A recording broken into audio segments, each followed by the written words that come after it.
You're playing touch butt with that dork in the park. Former middleweight champion Israel Adesanya is getting ready for his next fight against Nasruddin Imavov in Riyadh, Saudi Arabia on February 1st. Israel just posted a new video on his Twitter account showcasing his new grappling skills.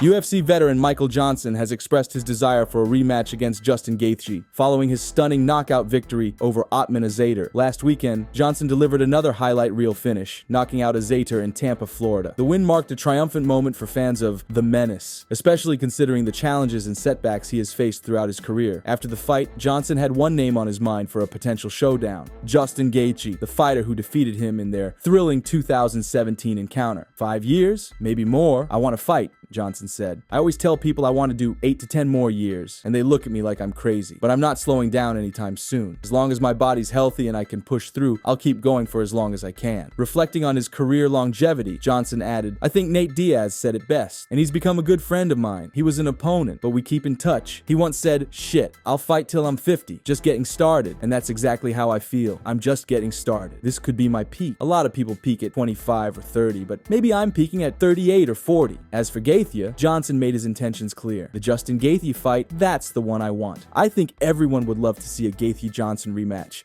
I gave him the opportunity when he came over from WSOF, back when nobody else wanted to fight him. I think it's time he returns the favor. We need to run it back, and I know he knows he got away with that one."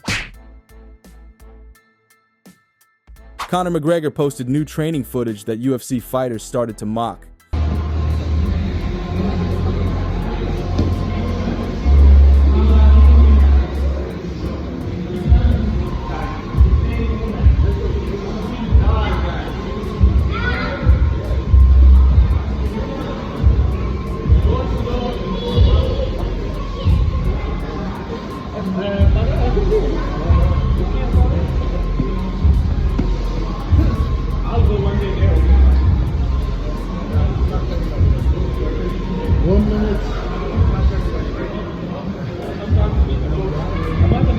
Jake Shields commented saying, "I'm not impressed," while jiu-jitsu wizard Chase Hopper replied saying, "Objectively, that's a white belt level knee on belly. Subjectively, I wouldn't let someone post a video of me looking that bad. That leads me to extrapolate me that he doesn't really know what he's doing, so he doesn't know what looks bad."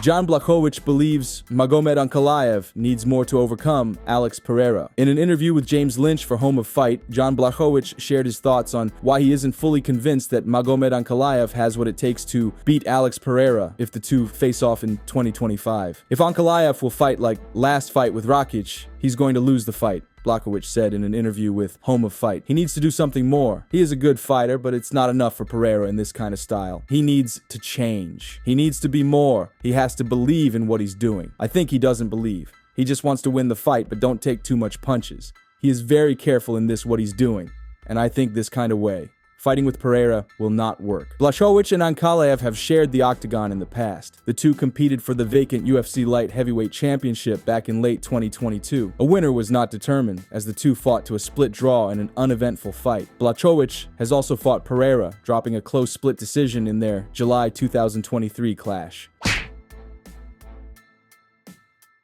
After the last UFC event of the year in Tampa, President Dana White was asked how close the UFC is to making the Jon Jones versus Tom Aspinall fight, to which Dana White replied, 100% Jones versus. Aspinall happens, I think it's probably the biggest fight in heavyweight history, and it's a massive fight in the history of the company. White then spoke about how different Jones is to do business with than other fighters on the roster. Usually, those guys say that they don't want to fight somebody behind the scenes and not publicly. Jon says that shit publicly, but not behind the scenes. Jon is a very unique individual to deal with. From day one, I've been confident that Jon Jones would do that fight. Even before the fight, I said, if he won, there's no way Jon doesn't do this fight. White later gave even more hope to the highly anticipated matchup. Jon Jones behind the scenes is not a guy that turns down fights, White claimed. Yeah, I say 100% we see Jon Jones versus Tom Aspinall in the 2025. Following his defeat to Joaquin Buckley, an emotional Colby Covington shared a behind-the-scenes look at UFC Tampa. During the footage, the 36-year-old spoke about his future in the UFC. We're going to be back stronger than ever. This is just the beginning for me. So, I wasn't, at my best tonight. I came off the couch, but it was for the company. I did this for the company that I love so much that changed my life. So, I know that there's still a lot of fight in me, and the best is yet to come. I was just getting warmed up in that fight. I think it was tied up 1-1, and I was starting to wear on him. I could see him breathing out of his mouth. I was starting to catch him on more shots. So it's unfortunate that they stopped it. Even Dana came out and said if that was in Vegas, that would have never been stopped. So, I took his hardest shots, and they weren't nothing. They didn't faze me at all. I was walking right down. So we'll come back stronger. It's a lesson. When the cut happened, what happened? Yeah, so, we came in, in close contact, and I felt like there was a headbutt, and as soon as it cut in the first round, I couldn't see. I had blurred vision. I was seeing 3 different people. I was like, fuck, which one do I punch? I didn't know what to do. I was kind of confused.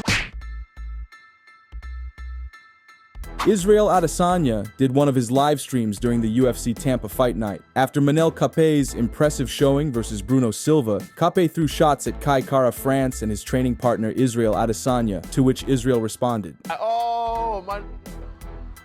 That was a great performance, man. Fuck that guy, France. Yeah, I knew he was going to do that. Fuck Adesanya. Why you say fuck me for?